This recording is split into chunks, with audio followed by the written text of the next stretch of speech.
Lo que vamos a conversar hoy tiene que ver también con recuperación de la memoria, porque los hechos que vamos a comentar ocurrieron hace casi 17 años, en diciembre de 2005, y muchos de ustedes, la inmensa mayoría de ustedes, pues eran niños entonces, si no es que acababan de nacer, ¿no? 17 años, mismos que tiene uno de los protagonistas, víctimas protagonistas de esta historia, que es Israel Vallarta. Él está por cumplir 17 años en prisión, sin sentencia, lo que les habla de la prontitud de la justicia en México. Bueno, el tema es justamente esto, que se ha vuelto a colocar en el interés de toda la sociedad mexicana por un reciente documental de Netflix que tiene que ver justamente con aquellos acontecimientos y que tiene bastantes elementos que abonan en lo que ya decíamos entonces. Yo titulé un libro que escribí que se llama El Affaire Cassés, la indignante invención de culpables en México. Este documental lo que viene es apuntalar aquellos datos que teníamos en la época y que con el tiempo se han ido confirmando antes que desmintiendo. En este documental hay varios logros que me parece que hay que destacar. Para quienes no lo han visto o quienes ya lo vieron, vale el comentario de que lo audiovisual tiene una fuerza muy especial.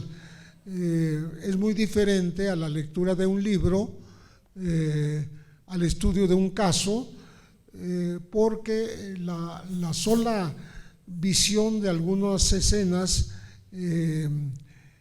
me parece que despiertan el interés y hacen crecer la información necesaria para el análisis.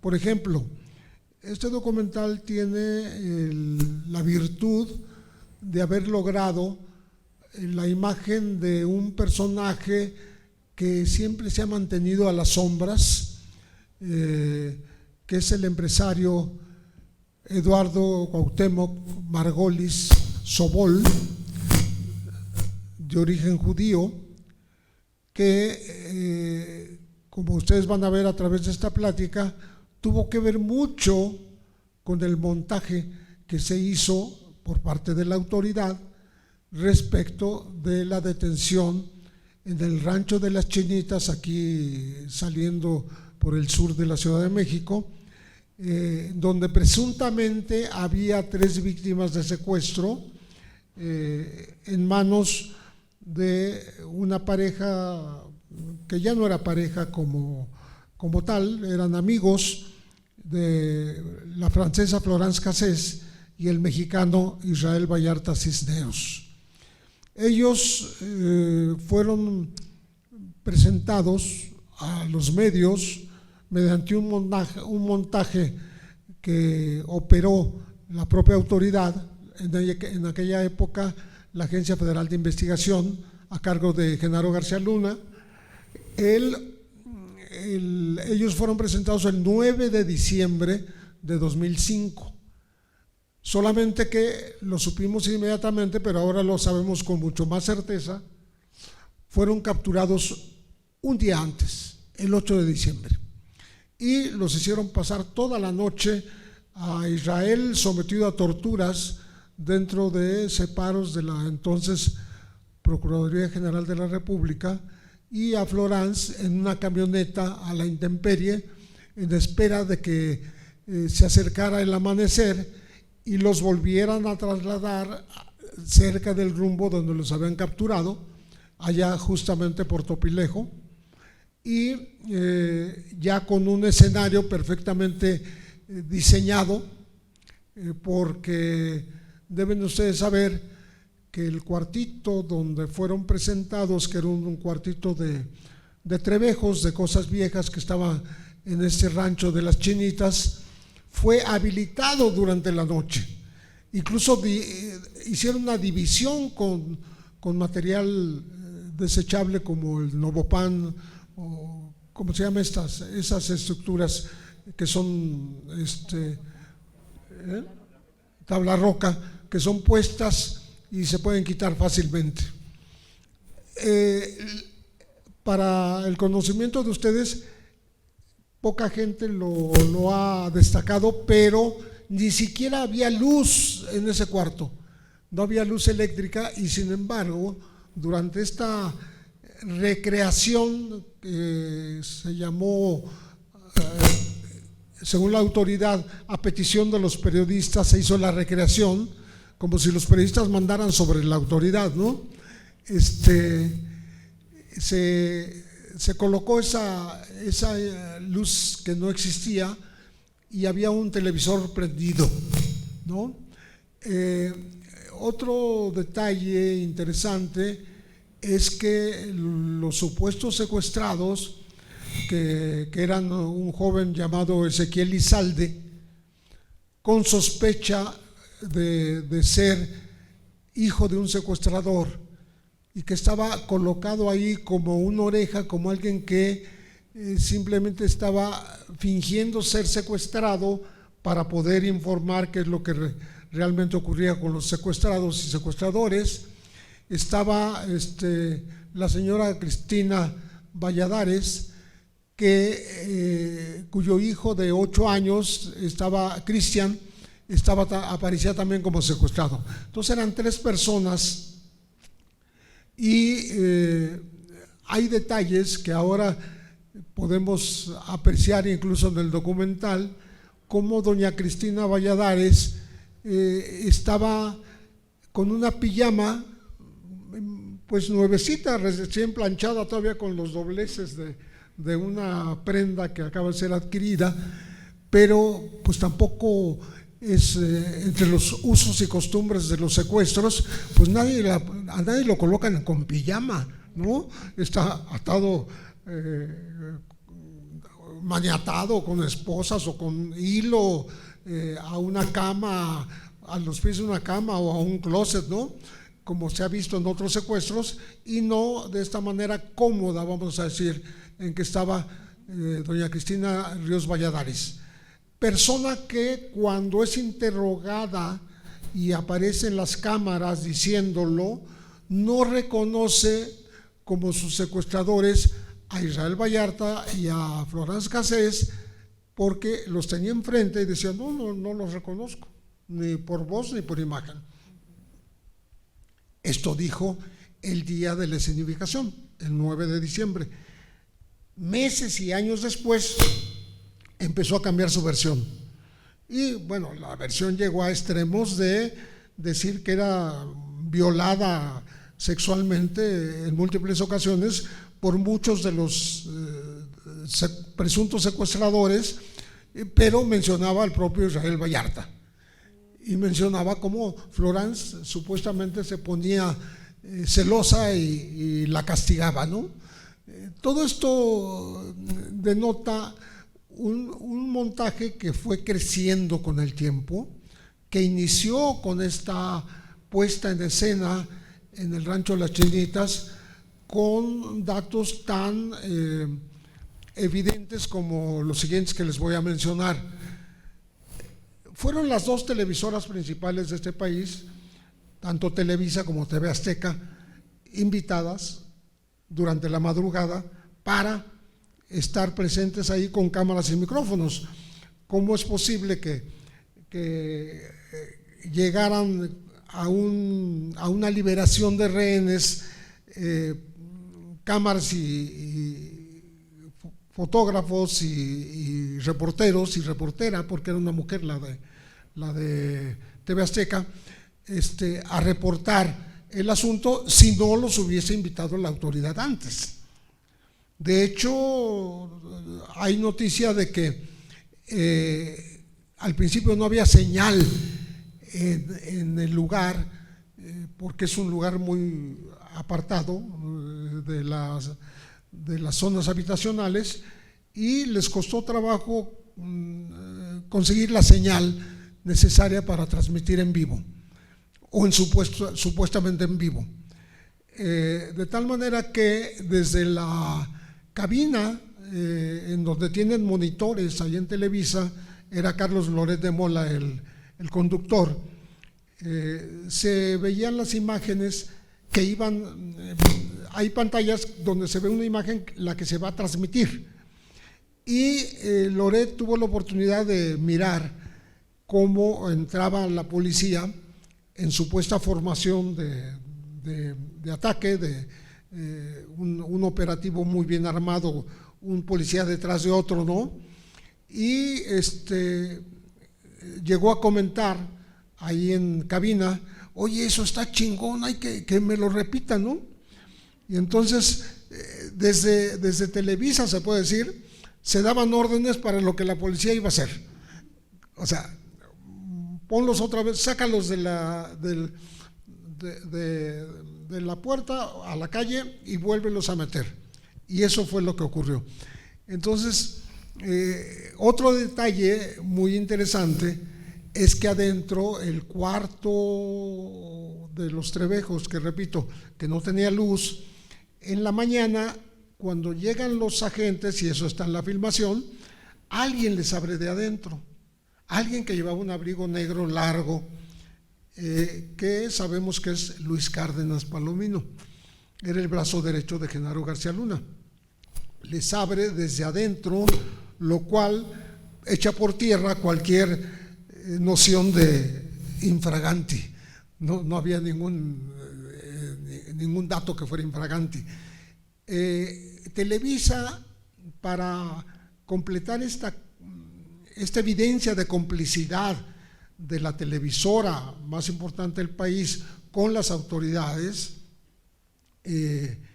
a sabiendas de que era un montaje, porque nos han contado después de que no se dieron cuenta, dijo Loret: no, yo como el árbitro en un partido de fútbol, cuando pide la repetición para darse cuenta si estaba fuera de lugar o no antes del gol, ¿no? Dice, bueno, yo así me sentí entonces. Eso fue lo que dijo en una ocasión para justificarse. La verdad es que no había ninguna duda de que era un montaje. Tanto así, repito, porque Televisa da la imagen de Cárdenas Palomino de aquí para abajo, o sea, oculta su rostro, ojo, edita su rostro, pero lo bueno es que en ese documental de Netflix se rescata la imagen de TV Azteca, donde está perfectamente el rostro de Luis Cárdenas Palomino, de tal manera que no hay duda alguna. También no hay duda alguna de la tortura que nos mostraron a todo color y en cadena nacional por parte de Luis Cárdenas Palomino en contra de Israel Vallarta. Lo está apretando del cuello, lo está doblando de dolor. Es una aplicación de una llave especial con la mano, que doblaba de dolor a Israel, al grado que el reportero de Televisa, Reina, dice: alguien, ¿qué le pasa? No, es que voltea y ve a Cárdenas Palomino y dice: usted me acaba de golpear. Entonces le vuelve a apretar, lo vuelve a doblar, le vuelve a preguntar Pablo Reina, ¿qué le pasa? Dice: no, nada, no le golpeó, no pasa nada. Claro, porque venía de la tortura de toda la noche, la tortura misma que también se percibe en la televisión cuando lo paran de las esposas porque está en el suelo y lo jalan, lo ponen de pie. Lo reaniman porque estaba muy dañado Israel. Entonces todo eso lo vimos los mexicanos en la televisión como algo natural, como que nos acostumbramos a que la gente podía ser torturada delante de las cámaras y ni nos preocupábamos, ¿no? como dijo ahora más recientemente otra vez Carlos Loret, bueno, lo que pasa es que la gente era lo que quería ver. La gente estaba muy dolida por el tema de la industria del secuestro. Todo mundo podía ser víctima de un secuestro y bueno, estaban contentos de que finalmente se les diera su merecido a los secuestradores, presentados ya como secuestradores, aunque seguían siendo presuntos y siguen siendo presuntos hoy, porque no se ha dictado una sentencia. Entonces, lo que presenciamos en aquella época fue un tribunal mediático, al cual nos acostumbraron también, porque todos los días, esto empezaba, porque estamos hablando de, faltaba un año para que se fuera Vicente Fox de la presidencia, pero siguió durante todo el sexenio de Felipe Calderón esta presentación cotidiana. Todas las mañanas nos presentaban un grupo de secuestradores, narcotraficantes, presuntos homicidas, etcétera, que después tal vez los jueces los liberaban porque no había ningún elemento de prueba, pero ya estaban condenados en el tribunal televisivo, ¿no? Entonces, les cuento algunas cosas para que no crean que estoy hablando de gratis. Cuando se presenta en el 2008 a los presuntos culpables de haber lanzado las granadas contra una multitud el 15 de septiembre de 2008 en la plaza principal de Morelia, ¿sí? Uno de los que subió en bata de hospital, se llamaba se apellidaba Rosas Elisea. Lo presentaron como uno de los lanzadores de las granadas, pero iba con 5 costillas rotas, estaba perfectamente torturado y sacado del hospital porque estaba en bata de hospital, y lo vimos como algo natural también, como si fuera muy normal que fueran presentados así los detenidos. Cuando es capturada la segunda Lore, porque ustedes se acordarán del caso Martí, donde es acusada una agente federal llamada Lorena, la segunda Lore, que en realidad se apellidaba La Güera, le costó trabajo subir al estrado donde le estaban presentando porque tenía las costillas rotas de la tortura de los golpes que le habían dado. En fin, menciono esto para decir cómo se inauguró un método por el cual las personas eran culpabilizadas frente a los medios y frente a una audiencia que estaba ávida de ver estas detenciones desde las épocas de Vicente Fox, fortalecida y perfeccionada, vamos a decir, esta metodología durante el sexenio de Felipe Calderón. Bueno, todo el mundo se preguntará, ¿y por qué diablos capturaron a una francesa y a su exnovio, Israel Vallarta, y los presentaron de esta manera, como secuestradores?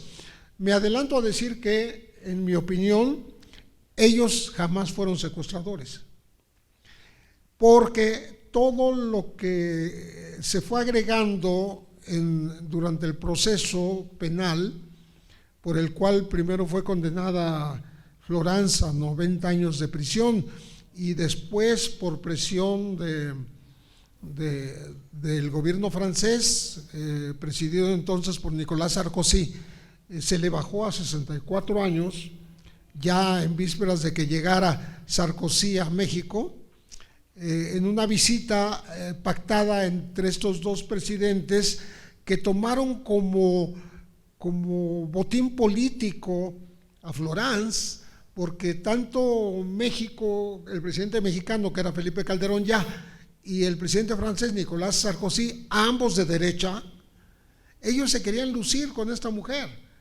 al grado que ella llegó a decir: estoy en el peor de los mundos posibles. En México he sido condenada, y tenía amparo contra esa condena, que llegó a la Suprema Corte, como ustedes saben, y me quiere llevar mi presidente a mi país para tenerme en prisión, según un tratado que en esa época se discutió, que era el de Estrasburgo, por el cual ella podía estar 20 años presa en Francia. Entonces, esa era su perspectiva de vida, o sea, no tenía ningún buen futuro, y dijo que estaba en el peor de los mundos posibles. Bueno, las cosas se desarrollaron de otra manera. Ustedes sabrán que el proceso de Florence se llevó separadamente y de manera diferente al de Israel, según cada uno con sus abogados. En el caso de Israel era el abogado de oficio, en el caso de Florence llegó a ser el abogado Agustín Acosta, que llevó el tema hasta la Suprema Corte y consiguió que después de 7 años de estar presa en México, Florence fuera librada de toda acusación, puesta en un avión, sacada del reclusorio ese mismo día de la decisión de la Corte, puesta en un avión y viajando a su país. En cambio, Israel se quedó y todavía no recibe sentencia en este momento. ¿Por qué esa diferencia? Dicen, bueno, porque un mexicano que sufrió lo mismo que la francesa sigue en la prisión, pues por los caminos, los vericuetos de la justicia. La autoridad dice, es que Israel interpone amparos y otros recursos legales y él mismo está deteniendo el final de su proceso. La defensa de Israel piensa lo contrario, porque de inicio, ese mismo día, en declaraciones que hace ante el micrófono y cámaras de televisión, este jefe policíaco, Francisco Garza Palacios, él dice que están investigando a la pareja, que parece que tiene otros 8 secuestros en su haber, y también se incluía un homicidio, cosa que fue palabras al aire sin que hubiera realmente una acusación de homicidio jamás. Nunca fueron acusados de homicidio, ni entonces ni ahora. Y los 8 secuestros era una lista que tenía preparada la policía para ver si los culpaba de esos secuestros, porque tenía grabaciones de los que extorsionan y piden el rescate. Normalmente las familias, cuando acuden a la autoridad graba las llamadas telefónicas en donde se exige el rescate, o sea, la llamada de extorsión. Entonces, como dato importante, por eso les mencionaba yo al empresario Margolis, de origen judío, porque él presume de ser el que solucionaba los secuestros de la comunidad judía, que él perteneció a la agencia israelí, el Mossad, que es una agencia muy poderosa, muy que utiliza mucha inteligencia para solucionar estos casos, y él presumía de ser el que solucionaba los asuntos aquí en la comunidad judía radicada en México. Pero bueno, el tema es que los 8 secuestros que decía la autoridad que tenían encima Florence e Israel, que tampoco se judicializaron más que 2, el de Valeria Cheja y el de Shlomo Segal, un judío. Los 2 son de la comunidad judía. Por tanto, mi deducción es que los colocó el propio Margolis. Le dijo a la autoridad, pues aquí tienes un bonche de secuestros que pudieron haber cometido esta gente. Resulta que pasan las grabaciones de las extorsiones y El perito, que me acuerdo que se apellidaba Nani, llega a la conclusión de que en ninguno está la voz de Israel. En ninguno. O sea, hay una tecnología que permite que las vibraciones, las altas y bajas de la voz, ahora mismo que estoy hablando con un aparato, lo pueden ver en una curva como si fuera un electrocardiograma, ¿no? Registra como si fuera la huella digital lo que es una voz. No se registró la voz de Israel, ¿no? Entonces, a la autoridad le valió absolutamente esa prueba, porque la utilizó de todas maneras.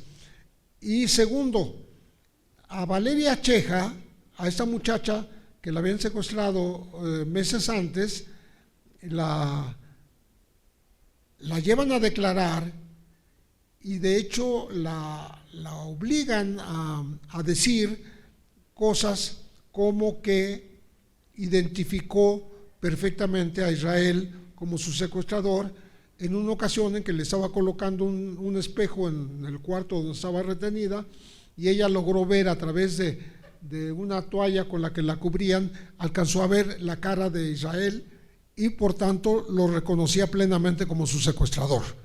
Y su voz, claro, la voz identificada por el oído de una persona no tiene ninguna validez jurídica, ¿no? Pero la imagen dijeron que la había reconocido también. Resulta que Israel, el día que fue secuestrada esta muchacha, él no estaba en México, estaba en Guadalajara sacando su visa para los Estados Unidos y estaba sin barba porque para el trámite pues estaba rasurado, y ella lo reconoce con barba de candado. Realmente muy endeble el argumento, ¿no?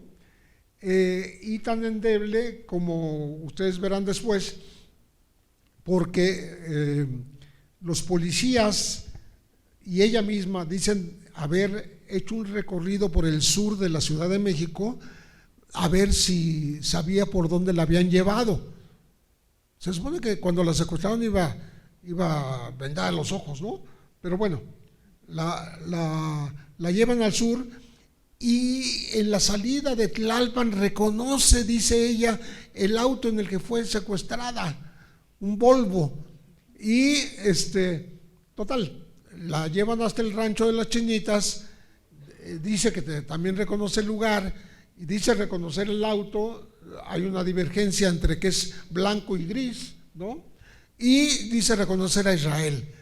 Todo esto está perfectamente fabricado, porque, repito, está la prueba fehaciente de que Israel no estaba en la Ciudad de México en el momento que fue secuestrada, y por tanto pues, todo se cae, ¿no? Entonces, este testimonio de Valeria ya no sirve para enjuiciar a Israel.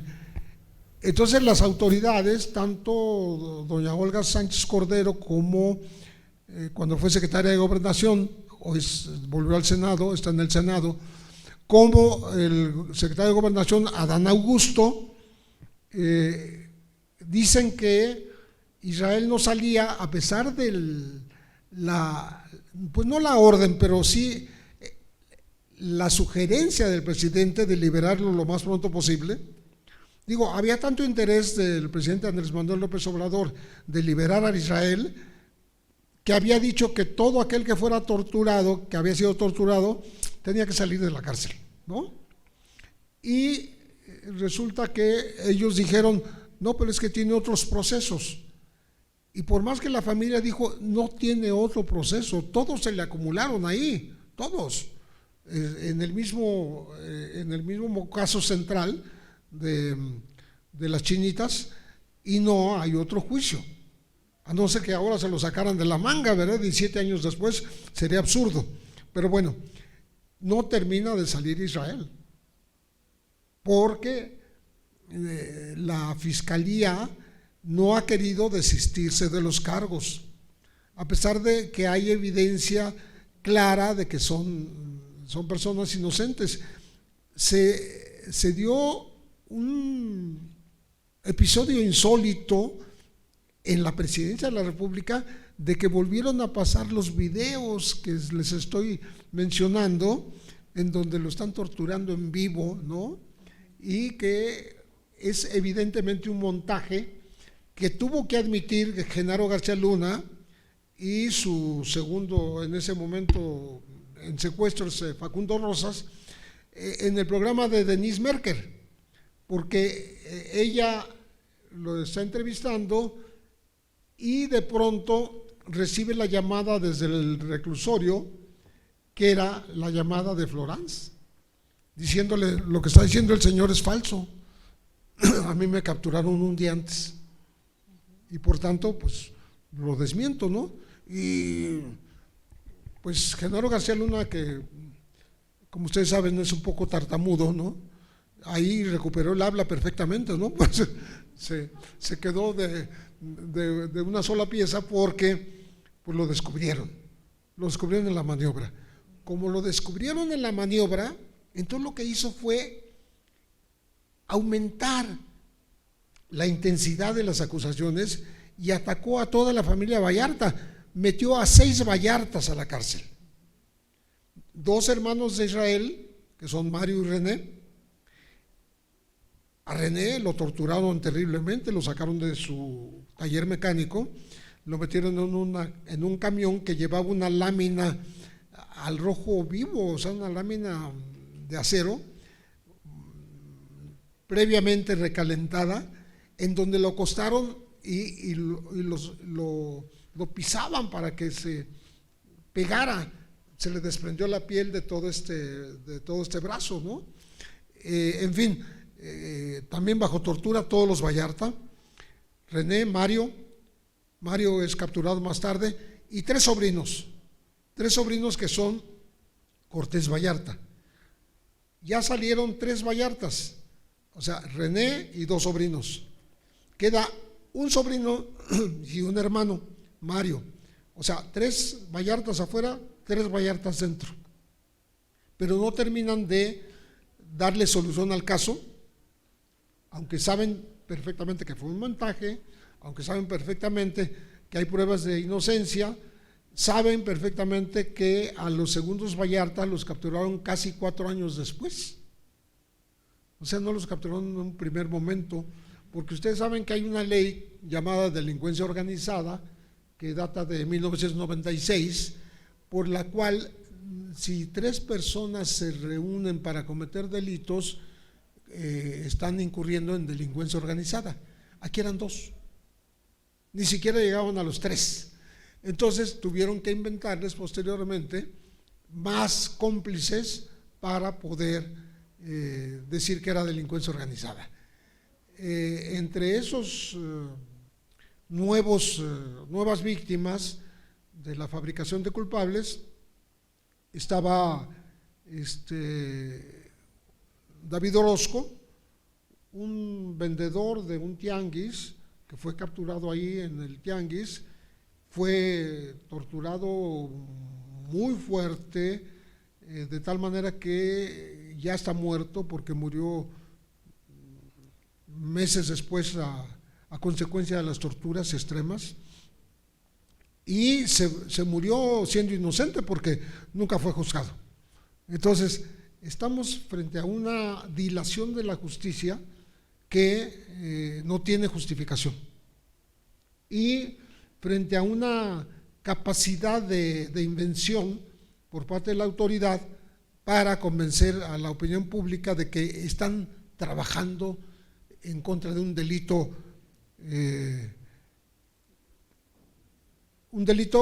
que, por cierto, sí es un delito muy grave y muy cobarde, porque se aprovecha de gente inerme y bueno, y sufre toda una familia por cada secuestro.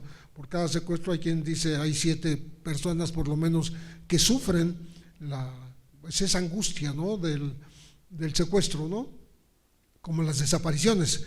Entonces el asunto es que ahora se descubre, gracias a este documental, cómo Margolis, el empresario judío, presume que él fue el que les puso, así es en el argot policial, así se dice, les puso en bandeja a Israel y a Florence. Pero dice él con menosprecio a García Luna y Cárdenas Palomino, pero a ellos se les ocurrió esta idea tonta de hacer un montaje para ganancia política, es decir, para demostrar que el gobierno estaba actuando correctamente en contra del secuestro. Lo dice el propio Margolis, no, nadie lo torturó para que lo dijera, lo dice ante las cámaras, por cierto, no muestra el rostro, se muestra de espaldas, siempre lo toman de espaldas, lo cual pues es una forma de notar qué tipo de gente es, que se mantiene a las sombras, y ahí está. Después de este documental lo logró entrevistar un periodista, Óscar Valderas, en Milenio, y otra vez no lo dejó tomar una foto, no lo dejó tomarlo más que de espaldas, y le dijo todo lo que él quería decirle, ¿no? Que él no se ocupaba de tonterías como la de Israel Vallarta. Claro, lo que pasa es que tenía un resentimiento, y para mí ahí está la raíz. Hay dos fundamentos para que esto hubiese ocurrido. Uno, que Margolis era socio de Sebastián Cassés, hermano de Florence, y se pelearon por cuestiones de dinero, de manejo del negocio. Y el tema es que Sebastián le ganó el juicio a Margolis en Estados Unidos y le ganó un dinero, y porque no se lo quería devolver. Entonces,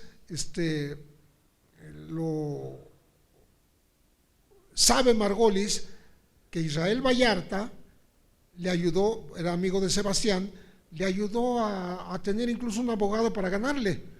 Entonces le tiene un odio a Israel por haber tomado partido por Sebastián.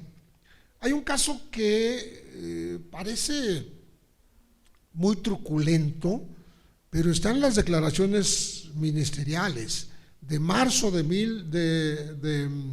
2006, donde Israel Vallarta cuenta cómo conoció a Margolis. Se lo presentó Sebastián en un restaurante de Polanco, y cómo se intercambiaron tarjetas y después se siguieron frecuentando ya sin conocimiento de Sebastián, y menciona a Israel que tuvieron incluso relaciones íntimas en el rancho de las Chinitas.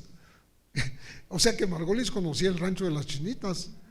Y bueno, la familia no explica del todo qué fue lo que pasó, si es verdad, si esto, porque dicen que lo dijo Israel para involucrar a Margolis en el caso, aunque no fuera cierto el asunto.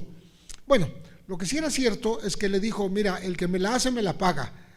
Yo tengo el caso de empresarios a los que yo metí a la cárcel y los sometí, ¿no? Y se refería al caso de George Curry Lyon, uno que está en la cárcel acusado de, siendo dueño de centros nocturnos, de antros, de distribuir droga en esos antros, ¿no? Está en la cárcel. Bueno, sea o no cierto lo de la relación que se hubiera dado cuando Margolis tenía 50 años y Vallarta 35, pues que le dijo cosas tan directas como: tú me recuerdas a un compañero de la Mossad que yo quise mucho, y no sé qué. Quién sabe, será cierto o no será cierto. Pero a lo que voy es que el afán de venganza de Margolis es real, sea por la razón que sea, por celos, porque estaba perdiendo el juicio con Sebastián, porque Florence no le aceptó ser la gerente de un restaurante porque le tenía miedo, etcétera, etcétera. El caso es que él presume haber entregado el caso Vallarta y Cassés a la autoridad, y la autoridad cometió la tontería del montaje. Esa es la versión que aparece ahora en el documental. Entonces creo que tenemos un asunto que que da mucho en qué pensar de cómo la justicia mexicana se puede desviar con una enorme facilidad. Si me permiten, voy a hacer un salto mortal, y ahora mismo, en este momento, están protestando los estudiantes, los normalistas y los familiares, los padres de los 43, porque también se ha ocultado información, porque no sabíamos hasta el fin de semana reciente, hasta antier, que el ejército habría llevado los cuerpos ya enterrados de los muchachos, desenterró cuerpos y los llevó al batallón 27 de Iguala. Es terriblemente grave. Y también se ocultó un aparente arreglo entre Tomás Herón, a quien le dicen en la transcripción que es el gato que mandó el presidente Enrique Peña Nieto, por tanto también está involucrado Peña Nieto, para pactar con José Luis Abarca y mandarlo fuera del país una vez que lo culparan de la autoría intelectual. Hay grabaciones en donde Abarca se identifica como A1 y le dice que le den un escarmiento a los muchachos, pero a los que obedecieron la orden se les pasó la mano y los mataron. O sea, mataron a unos y ya se fueron con los demás, ¿no? Entonces, todo está por esclarecerse. Han pasado 8 años y este ocultamiento de la acción de las autoridades, este invento, porque lo vuelve a mencionar Abarca, de toda una historia que pudiera convencer a la sociedad de que así fue, lo del basurero de Cocula, donde habrían sido incinerados, pues se ha caído históricamente, y ahora hay otras vertientes de investigación. Bueno, entonces estamos hablando de eso. Hay una justicia a modo, hay versiones que así convienen a la autoridad, y así ha ocurrido con el ejército, y por eso hasta hoy apenas empieza a haber aprehensión de militares, comenzando por el general José Rodríguez Pérez, que era coronel en esa época, coronel del batallón de Iguala, y que ya está en la cárcel, pero a su vez está peleando en contra del gobierno y en contra de Alejandro Encinas por haberlo acusado, dice él, sin más elementos que la declaración de un delincuente que era el Gil, ¿no? Hildardo López Astudillo. En fin, lo que trato de decir como conclusión, poniendo este otro ejemplo, es que las cosas en México siguen cualquier camino menos el camino de la justicia. La justicia se hace esperar durante años, y finalmente justicia tardía no es justicia, ¿no? Y a veces tampoco es lo más favorable para las víctimas. Yo ahí lo dejaría para dar lugar a que ustedes puedan hacer las preguntas que les parezcan convenientes, o cualquier duda que tengan, yo estoy a sus órdenes. Muchísimas gracias, y muchas cosas para pensar, en verdad. ¿Preguntas? ¿Comentarios?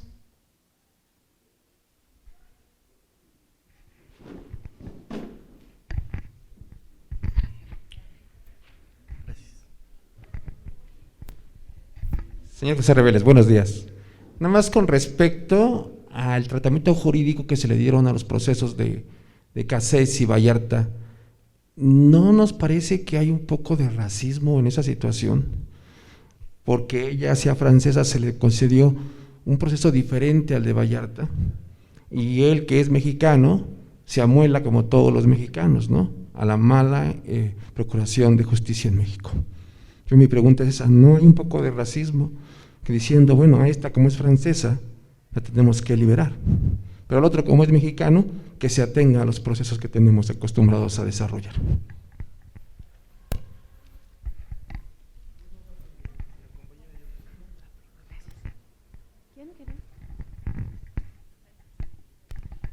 Hola, buenos días. Mi pregunta es si considera que el sistema judicial en México tiene algún beneficio, trata de ocultar algo, o incluso solo trata de perpetuar su posición de poder como institución al no agilizar el proceso de Israel y tenerlo como en un stand-by, de pues solo tenerlo en espera de un juicio.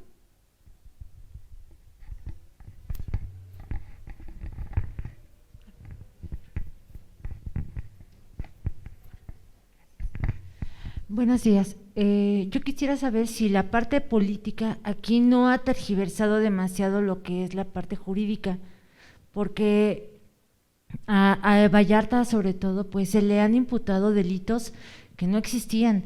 Entonces yo considero que la parte política sí ha tenido mucho que ver. ¿Alguien más?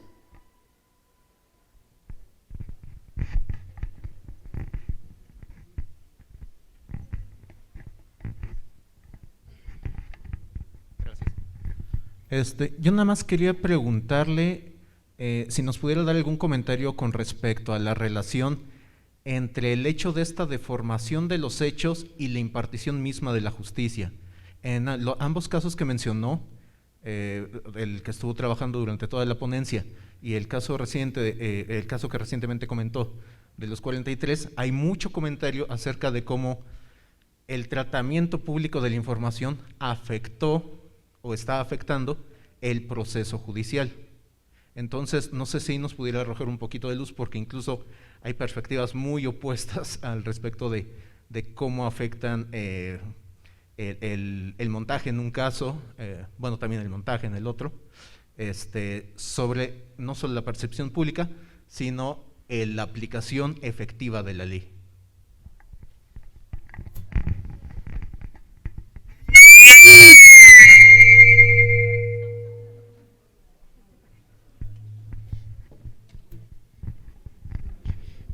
Disculpen, yo no grité. Aquí podemos ver algo que, pues a grandes luces, nos enseña el panorama sobre derechos humanos, sobre la situación en dos casos que visiblemente se nota la violación de derechos humanos sobre individuos vulnerables. Y mi pregunta va dirigida hacia qué podríamos hacer o qué tendría que hacer el Estado mexicano para solucionar estas situaciones, sobre todo ahorita con el tema que está muy de moda, que es la militarización del país, o no como tal militarización, pero sí la intervención de las fuerzas armadas en funciones que son meramente de la policía.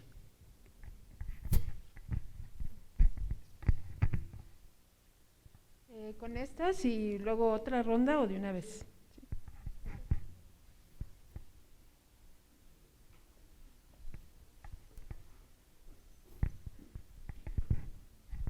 Bueno, yo nomás le sumo de manera complementaria la problemática en torno a la iniciativa de la prisión preventiva oficiosa, que también está ahorita en el debate, ¿no? Bueno, las preguntas están abordando una serie de temas que convergen a lo mismo. Lo que acaba de decir la maestra es verdad. En México somos campeones de la prisión preventiva. Que hay gente en estos momentos, la semana antepasada, estuvo en una audiencia de la Comisión Interamericana de Derechos Humanos, de la Corte Interamericana de Derechos Humanos, Daniel García, que está acusado de un homicidio que él y otra persona no dicen no haber cometido, pero que tuvieron 18 años en prisión, sin sentencia. Entonces, me parece que el actual presidente de la Suprema Corte está trabajando por eliminar esa figura o acotarla de tal manera que no pueda ser eterna, ¿no? Después de que visitó el reclusorio de Santa Marta, Catitla, vio que mujeres estaban sufriendo este tipo de prisión, pues sin tener ni un abogado defensor, sin tener quien las vaya a visitar, a ayudar en su caso. Simplemente los casos están congelados, están ahí y no pasa nada. Él lo hizo después de una encuesta que se hizo en la Secretaría de Gobernación con respecto de las mujeres en reclusión en México, y una encuesta que abarcó más de 12,000 internas, que son todas las que hay en el país, porque representan menos del 5% de toda la población penitenciaria, y que sufrieron, además de que no les dan sentencia, sufrieron abuso, tortura sexual, desde la detención, el traslado y el sometimiento a una cárcel. Entonces, sí es un tema que está pendiente, como está pendiente lo que mencionaba ya el compañero de la militarización del país. Esta iniciativa presidencial tiene que ver con que las expectativas que se tenía en que los militares regresaran a sus cuarteles en cierto tiempo no ha podido ocurrir porque no hay policías preparadas para sustituirlos. Entonces, la Guardia Nacional, que se genera teóricamente como con elementos civiles, resulta que no es así. Son elementos también militares, nada más con uniforme diferente. Mientras se discute en las cámaras esta situación, de hecho el Senado ya le está rechazando, la Guardia Nacional ya tiene instalaciones adentro del campo militar número 1 hace más de 2 años. Nos consta porque estuvimos visitando el campo militar número 1 la semana pasada con víctimas de la llamada Guerra Sucia y sobrevivientes de las cárceles clandestinas del campo militar número 1. Entonces, ahí está la Guardia Nacional, ocupando lo que era el primer y segundo regimiento segundo y primer y segundo batallón de policía militar. Entonces, esto en los hechos está avanzando la incorporación de la Guardia Nacional al ejército. Se dice ya que México tiene el 9º ejército más grande del mundo, porque se incorporan a los militares y suman más de 500,000 los elementos en total. Ahorita, nada más termino muy rápidamente. En efecto, la separación de los procesos entre Florence e Israel es la que tiene que ver con esto, no que sea mexicano y ella francesa, ¿no? Sino porque ya ella había sido condenada en 2 ocasiones. Y decíamos que fue un botín político de 2 gobiernos que llevó casi al rompimiento de las relaciones, ¿no? Y que salió por una decisión de la Corte, sobre todo el ministro Saldívar, que dijo que el montaje televisivo tuvo un efecto corruptor sobre todo el proceso. Todo se corrompió a partir de ese montaje que era falso. Entonces, mucha gente dice, bueno, y la liberaron, pero no dijeron si era culpable o inocente. Pues no, porque no le tocaba a la Corte decidir si era culpable o inocente. Simplemente fueron violaciones al debido proceso, la no comunicación consular, tenerla retenida 24 horas sin informar al consulado, ¿no? Pues eso es muy grave y hay que respetar que se cumpla por lo menos esa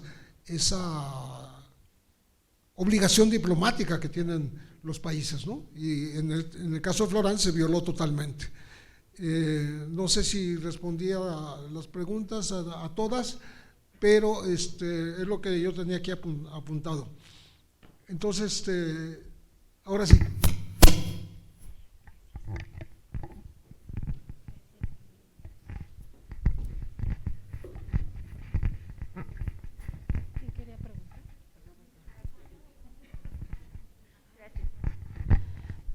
Pero con respecto a la Guardia Nacional, ¿no se supone que ya tenía como tal esa figura dentro de México y solamente, como usted lo mencionó, se le ha cambiado el uniforme? Y ahorita lo que se está buscando es precisamente que tenga esa figura jurídica, que tenga, el Senado ahorita no lo ha votado, entonces ahorita lo que se busca solamente es que ya como tal tenga ese lugar como lo es con los militares. Los militares siempre han estado en nuestro país, le vuelvo a repetir, con diferente uniforme, ¿no? Siempre han estado y siempre se han cometido violaciones a los derechos humanos. Entonces, ahorita, ¿cuál es el pretexto con respecto a la Guardia Nacional? Y otra cosa,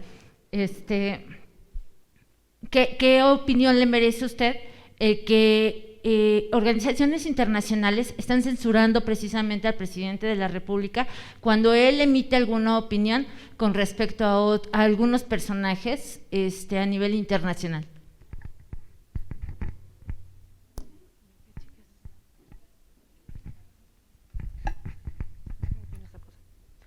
Buenos días.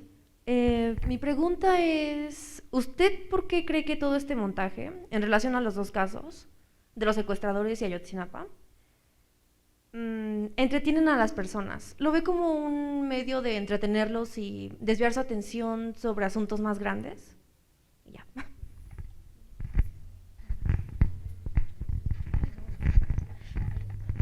Buenas tardes.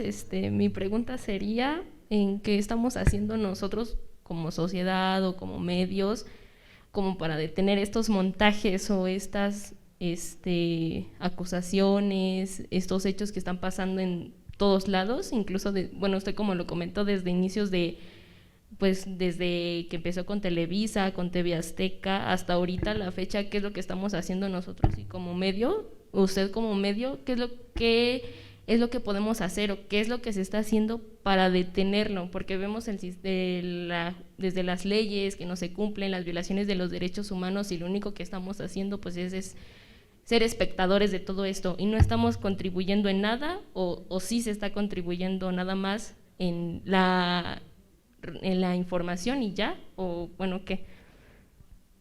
Bueno.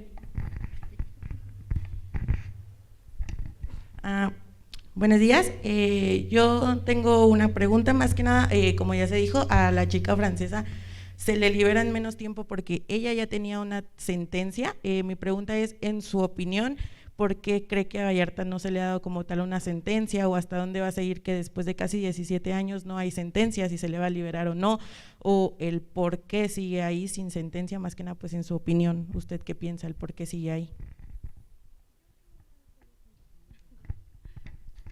Gracias. Buenos días. Yo tengo también duda. En 1968 fue lo del presidente Díaz Ordaz. Estuvo el drama con los estudiantes y matanza, y bueno, el presidente murió y no hubo como tal que respondiera por los actos que hubo. Entonces, en este caso ya se sabe que Peña Nieto tuvo que ver con los de Ayotzinapa. Aquí sí va a haber algo, sí se va a tomar alguna situación con él, sí va a ir a prisión, o va a pasar como con Ordaz, que nada más se estuvo investigando y nunca se supo la verdad y mejor murió antes. ¿Alguien más? ¿Alguien más? Otra vez yo, una disculpa. Con respecto a la formación de la Guardia Nacional o la de incorporación de la Guardia Nacional a las Fuerzas Armadas, como sabemos, desde 1968 ha habido organismos policiales al servicio del Estado. Lógicamente que a partir de los 90 les fueron cambiando de nombre según para actualizarlos. Y esos cuerpos policíacos han hecho barbaridades en cada sexenio. Y les cambian el nombre e institucionalmente evaden la responsabilidad. Sabemos que el ejército se extralimita en sus funciones policiales y siempre ha abusado del pueblo, porque no está diseñado para eso. Pero ¿no acaso necesitamos un responsable de estos grupos policiales que trascienda a cada sexenio? Y que el ejército sea responsable, como lo es responsable de la matanza del 68, del 57, del 71, de la Guerra Sucia, porque el ejército está allí y no puede evadir su responsabilidad hasta que no se aclaren los hechos. Ahí hay víctimas. Y entonces sería mejor pedirle cuentas al ejército y no que cada sexenio desaparezcan las corporaciones y no haya ningún responsable institucional.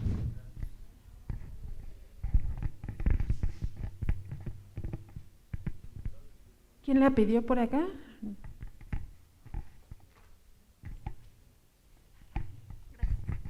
Buenas tardes. Respecto al caso Casés Vallarta, ¿cómo es que usted se fue adentrando? Y si alguien lo invitó o fue por iniciativa propia, ¿y qué fue lo que lo incitó a escribir su libro? Esa sería mi pregunta. Gracias.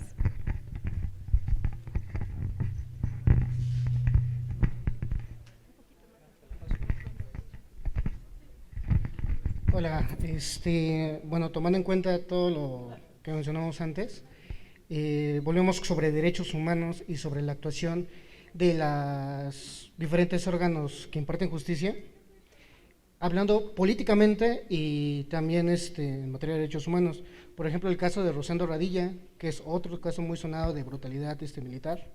Tenemos el caso de Mario Aburto, que es un tema político por el asesinato de Luis Donaldo Colosio. Entonces, el sentido de mi pregunta es cómo prevenir que la autoridad tenga estos abusos de poder sobre la población en general, que es indefensa.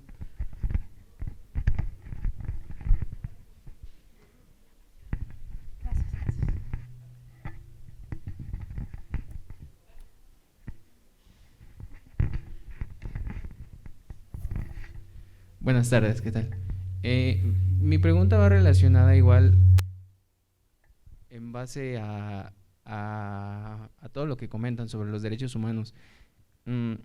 Hace poco yo tuve la oportunidad de ver el documental de Netflix que sacaron sobre los 43, donde muestran gran parte de ambas caras, tanto del gobierno como de los estudiantes. Mi pregunta va un poquito más relacionada hacia su rama, que es el periodismo, ya que me gustaría saber, yo como comunicólogo, cómo encontrar esa objetividad y no tomar una postura, porque pues si bien fue una masacre, tomando en cuenta ese punto, claro, si fue una masacre lo de los 43, también hubieron varios, ¿cómo llamarlo?, violaciones hacia ciertas leyes, por así decirlo. Y pues sí, básicamente esa es la pregunta. ¿Cómo ser objetivo en cuanto a mi trabajo, que sería el comunicar?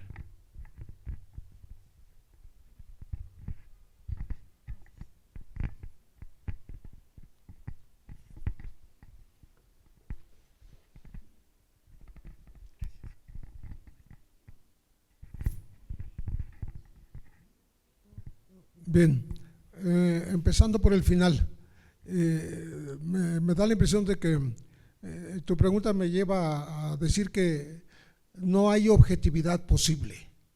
Es decir, somos personas, tenemos nuestras tendencias, nuestra preparación, nuestros antecedentes y tratamos de hacer un trabajo verificable, con datos duros, pero no deja de haber una carga personal, hay que decirlo con todas las palabras, subjetiva, que no es necesariamente un cargarse a un lado, ¿no? Normalmente el trabajo que yo he realizado durante todas estas décadas está casi siempre apoyado en la perspectiva de las víctimas. Llámese secuestro, llámese masacre, llámese movimiento estudiantil, guerrilla en su momento, ¿no? Les decía yo que la semana pasada anduvimos recorriendo el campo militar número 1 por primera vez en 5 décadas con personas que estuvieron presas ahí, más de 30 sobrevivientes de las cárceles clandestinas del campo número 1, más familiares de otros que ya no aparecen desde hace mucho, ¿no? Estos sí están vivos, son gente de la tercera edad, pero estuvimos recorriendo y bueno, hubo un acuerdo con el ejército, pláticas difíciles, pero para convencer de que obedezcan la orden presidencial de que hay que investigar. O sea, parece que es muy tarde, pero no es tarde, porque hay una comisión de la verdad. La verdad es que México llegó tarde a esa comisión de la verdad, porque ha habido en Argentina, en Guatemala, en Chile, en Uruguay, en Paraguay, en muchos países, y México no había entrado en esa dinámica, y ahora sí está trabajando, pero por supuesto que se encuentra con resistencias. Nos encontramos con que de 260 expedientes desaparecidos de aquellas épocas, porque el periodo que se abarca es del 65 al 90, de 200 y tantos expedientes, estaban ahí arrumbados. Lo rescata la parte de investigación, una comisión de investigación dentro de la Comisión de la Verdad, y ahí están, pero los agentes del Ministerio Público, ahora que alguien mencionó ya Aburto, ¿no? Los distraen porque hay que volver a revisar el caso Aburto, porque hasta el Mocho Orejas ya recibió un amparo, etcétera, etcétera. Entonces, de 32 ministerios públicos que había para investigar estos casos del pasado, bajaron a 10. Decían, bueno, ya eso era inconcebible, era inadmisible. Bueno, pues ahora son 4 nada más. 4 que cuando van a revisar estos miles y miles y miles de páginas, va a estar difícil.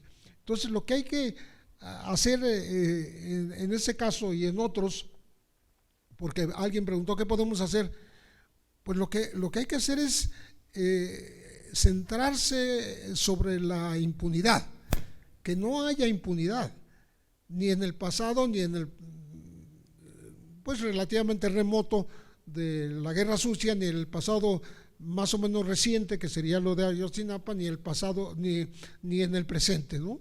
Que no haya impunidad. O sea, trabajar para eso.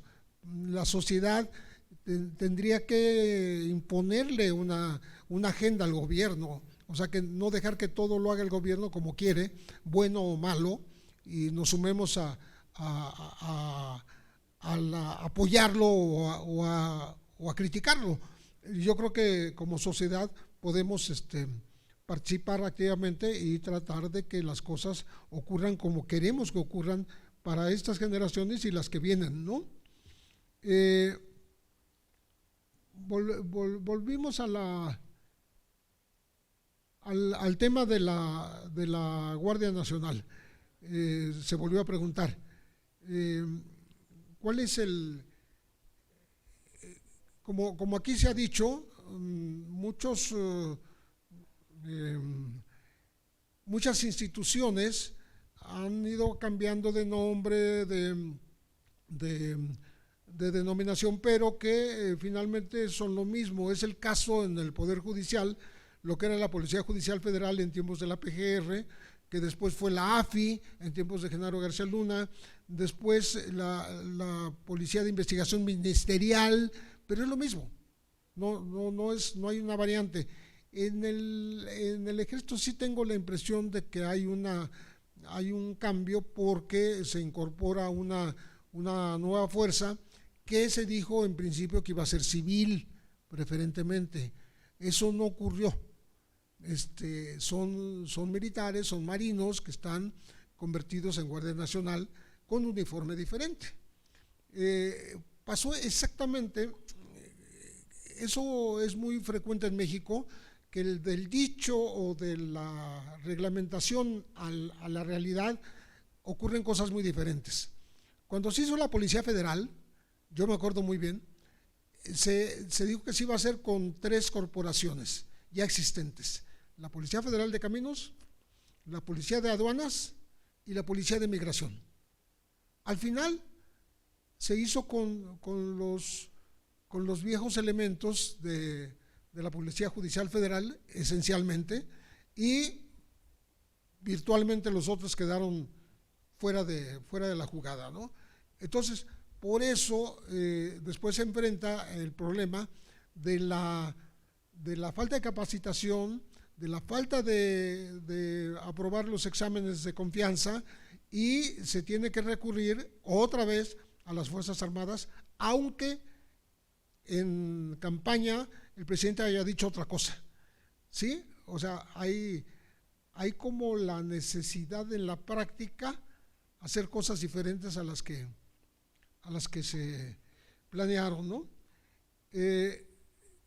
¿Qué Alguien preguntó si así como se fue impune Gustavo Díaz Ordaz, sería impune también Peña Nieto, que está mencionado, está señalado ahora como alguien que estuvo detrás de esta famosa verdad histórica. Me parece que en el pasado el único presidente que sí fue llamado a cuentas y fue consignado fue Luis Echeverría Álvarez. Después consiguió un amparo y fue a prisión domiciliaria, pero terminó sin ser exonerado. O sea, eso es importante. Cumplió 100 años y no fue exonerado. Sin embargo, en el caso de Peña Nieto, yo no siento que vayan a someterlo a juicio, ni aquí ni en Estados Unidos, a pesar de que hay acusaciones también contra él y contra los expresidentes Calderón y Vicente Fox. Entonces, vuelvo a lo mismo. La única posible remediación a todos estos males tiene que ver con el ataque a la impunidad. No se puede permitir que las cosas ocurran y no pase nada. Vamos a decirlo de esta manera. No puede ser que el montaje televisivo y todo haya pasado de noche, nunca se impugnó, nunca se sentenció, nunca se sometió a juicio a Genaro García Luna ni a Luis Cárdenas Palomino.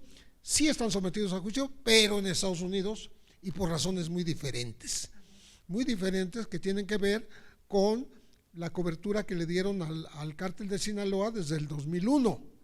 Curiosamente no lo mencioné, pero en este libro uno de los pretextos que yo digo que para hacer el montaje fue que los agentes federales de investigación capturaron a 4 zetas en Acapulco que le entregaron a la Barbie, a Edgar Valdés Villarreal, a la Barbie, y que nos proporcionaron a la sociedad mexicana el primer video de violencia explícita donde lo están interrogando y los matan. Se suspende la transmisión cuando le están dando el balazo al primero de ellos, que era un exmilitar de apellido Vizcarra. Entonces, ¿cómo es posible que el jefe de los agentes que capturaron a los Zetas y se los entregaron a los enemigos, o sea, a los del cártel de Sinaloa, enemigos de los Zetas, y fue permitido, estuvieron encarcelados, acusados? Bueno, se le permitió, pues había ocurrido que una semana antes la autoridad dio a conocer que eso fue lo que hicieron los agentes federales, y por eso Genaro García Luna le pareció que como anillo al dedo le cayó que fuera capturada una francesa, pues le iba a dar la posibilidad de hacer un escándalo que distrajera justamente la impunidad, que él pagara la culpa que debía de que sus hombres estuvieran al servicio del narco. Eso era 2005. Y miren qué curiosidad, con el tiempo esa acusación es la misma que le hace el gobierno de Estados Unidos. La Corte de Estados Unidos lo acusa de estar protegiendo al cártel de Sinaloa. Entonces, bueno, las cosas no están aisladas una de otra, se ligan, y el establecer esas conexiones es lo que permite de pronto poder elaborar un libro, ¿no? Un libro se hace a partir de que no hay ningún medio, ni televisivo, ni de radio, ni de redes, ni escrito, en donde quepa toda esta información. Entonces, por eso muchos periodistas nos hemos convertido en autores de libros, porque es donde podemos dar la extensión necesaria para desarrollar un tema. Alguien preguntó que por qué me interesé en este tema, o si alguien me lo pidió. No, yo sigo normalmente las cuestiones de derechos humanos, y yo me di cuenta en el momento de que estaban liberando a Florence de esto que les estoy platicando de los AFIS en Acapulco, bueno, y de la injusticia que se estaba cometiendo contra estas personas, y me puse a investigar y ese mismo año saqué el libro. Entonces, creo que en la medida, yo como periodista colaboro con esa información para que la gente tenga nociones de lo que está pasando, pueda ayudar en su análisis y que el análisis puede llevar a una acción de carácter personal, pero también de grupo. O sea, si los mexicanos nos organizáramos desde la célula primordial que es la familia y luego las comunidades alrededor y todo, pues no tendríamos ese tipo de policías que tenemos ahora, ¿no? Porque podríamos exigir que la policía, por ejemplo, sea una policía de proximidad, como ocurrió en Chile, y que conozcamos a los que nos vigilan, sepamos dónde viven, qué hacen, cómo se llaman, cómo localizarlos, etcétera. Entonces tenemos una policía que nos es ajena, ¿no? Y por eso pueden hacer lo que quieren en casos muy específicos, ¿no? No sé si contesté a todas las preguntas, pero traté de hacerlo. Pues muchísimas gracias al periodista Pepe Reveles. Sí, un gran aplauso.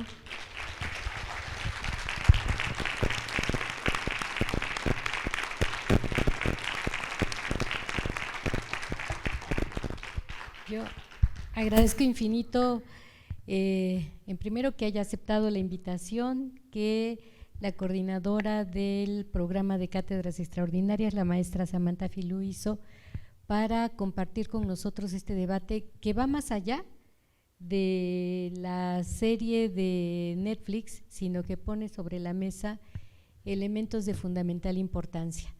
Y en este marco comentarles, jóvenes, que en el instituto organizamos el programa de Cátedras Extraordinarias justo para poder analizar temas de coyuntura. Empezamos el semestre pasado con los problemas de la geopolítica, en un espacio académico donde parece que las y los jóvenes universitarios están fuera de estas discusiones que son de lo que se está publicando hoy día. Nosotros decidimos que no puede ser en ese sentido y les pedimos que se mantengan muy, muy atentos y atentas al programa de Cátedras Extraordinarias, porque como ven, hoy aprendimos muchísimas cosas, no solamente de estos asuntos que tienen que ver con una crisis, sí, de confianza, sí, de seguridad, con una necesidad enorme de pensar en un modelo de sociedad basado en otros paradigmas como la cultura de paz, pero también aprendimos otras cosas, que es cómo se vuelve uno un gran periodista, comunicólogo, cómo es que le hace uno para pensar las cosas en otra dimensión y a partir de ahí iniciar procesos de investigación muy rigurosa, tratando de obtener los datos duros que nos van a permitir corroborar cualquier hipótesis que hayamos planteado. Les agradezco muchísimo que estén aquí y les invito a que sigamos con este programa de cátedras. Perdón, se me olvidó hacer un comercial. No, yo decía que los libros, yo suelo comentar que son perecederos, son como los jitomates y los aguacates, ¿no? Llega un momento que se sacan del mostrador o de los estantes. Lo mismo en la librería más grande de este país, que es un café, que es Sanborns, ¿no? que en cualquier otra librería. Llega un momento en que cada vez es más reducido el espacio de exhibición de libros. En vez de ampliarse, se va achicando. En Sanborns, por decirlo así, se sustituye por las guayaberas, los mezcales, los vinos, etcétera. Y bueno, las estampitas, las tarjetas de felicitación. Entonces, la permanencia de los libros, antes podía haber algún libro que durara más de un año en los estantes, y ahora duran 3 meses, 4, si ya es mucho, ¿no? Entonces, después se devuelven a la editorial los tiene que embodegar, y en esa bodega pues ahí se quedan abandonados y hay que pagar la renta de esa bodega. Entonces las editoriales no están dispuestas a conservar libros que son viejos de haberse editado, no viejos en vigencia, se pueden ser muy vigentes, pero ya no están en circulación. Este libro, por fortuna, y algún par de ellos más de mi autoría, están normalmente en la Brigada para Leer en Libertad. Esta próxima semana, el día 8 me parece, se inaugura la Feria del Libro del Zócalo y ahí va a haber ejemplares, ahí hay ejemplares, porque ellos lo rescatan de ya cuando las editoriales, las empresas editoriales van a hacer los pedacitos, los van a hacer tiritas, pues ellos los compran a precio muy castigado y los ponen a disposición de sus lectores, ¿no? Eso es importante. Yo como autor también a veces he comprado libros, de este mismo libro he comprado, ¿qué puedo decir? 600, 800 ejemplares, pero se acaban. Y de otro he comprado más de 1000, también se acabó. Entonces, ese es el tip que les doy. Si ustedes tienen interés en leer lo que se escribió hace 9 años y que para mí sigue vigente, pues ahí está en la Feria del Libro y lo pueden adquirir aquí en el Zócalo dentro de 10 días en adelante. Muchas gracias. Muchísimas gracias y bueno, pues le entregamos un pequeño pero muy simbólico y significativo reconocimiento por parte del Instituto de Estudios Superiores de la Ciudad de México, Rosario Castellanos. Muchísimas gracias. Agradeciendo muchísimo sus comentarios y sus reflexiones. Muchísimas gracias.